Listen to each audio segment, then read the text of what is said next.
Okay, let's just jump right in.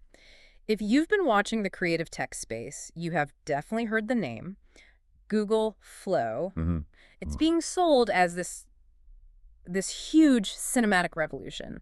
The idea that you can turn a prompt or even your own image into a beautiful, coherent video. Right, and that's the promise. So for our deep dive today, we've been looking at a review that really asks the hard question. Is this a genuine game changer for creators, or is it, just another really expensive gimmick? And we should be clear, the tech behind it's scarily good. Oh, for sure. It's built on Google DeepMind's top-tier stuff. You've got models like VO. hmm Imagine doing the heavy lifting on the visuals. And then Gemini is the intelligence layer on top of that, Yeah, right? Handling all the consistency. exactly. It's what keeps a character looking like the same character from shot to shot. Okay, so let's talk about control, because that seems to be the big selling point, especially with this new version, V3.1. Yeah, and this is where it gets really interesting. It's not just about the picture anymore. Flow is now doing full-on audio generation Wait, really? What kind of audio? at everything. I mean, background noise, sound effects. Mm-hmm. It can even generate character dialogue. Whoa. And it's all inside this scene builder and asset manager.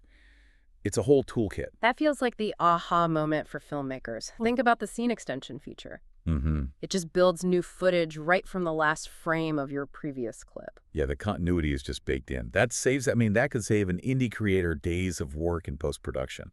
No more reshoots for a simple extension. And what about changing things inside a scene?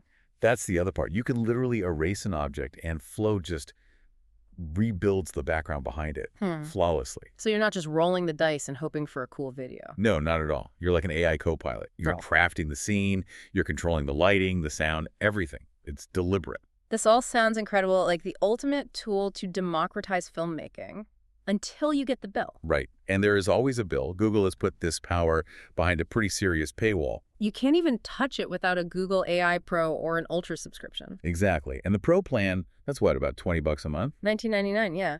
And for that, you get 100 AI credits. For serious users, there's the Ultra plan. That's around $125 a month, but it gives you up to 25,000 credits. Okay, but let's go back to that Pro plan. 100 credits. The source we looked at pointed out something really important. The cost per video? Yeah, a single high-quality video using their V3.0 settings costs 100 credits. Ouch. So your entire $20 subscription could be gone with one click. One click. And what if the result is just off, you hit the uncanny valley, or it misunderstands your prompt? That's 20 bucks just gone. It's a huge sting. And it immediately tells you who this is for, doesn't it? It's not for the casual creator just trying things out. No, it's for studios, for professionals Yeah. who are producing at scale, where if 125 a month is just, a software expense. And there are other little friction points too, right? Yeah, the review mentioned a few. It's desktop only for now. It really prefers Chromium-based browsers. Okay. And some users were saying the credit system itself was a bit confusing, like they weren't sure when their limits would reset. Plus the big legal disclaimer from Google. Oh, yeah. The classic AI outputs may be inaccurate or offensive. Always have to have that. So wrapping this up, the verdict seems to be that Flow is absolutely powerful. It could be a revolutionary tool for indie creators. But only if you're ready to pay up and deal with those early adopter issues. For sure. The best advice is probably to use whatever free credits you can get your hands on first.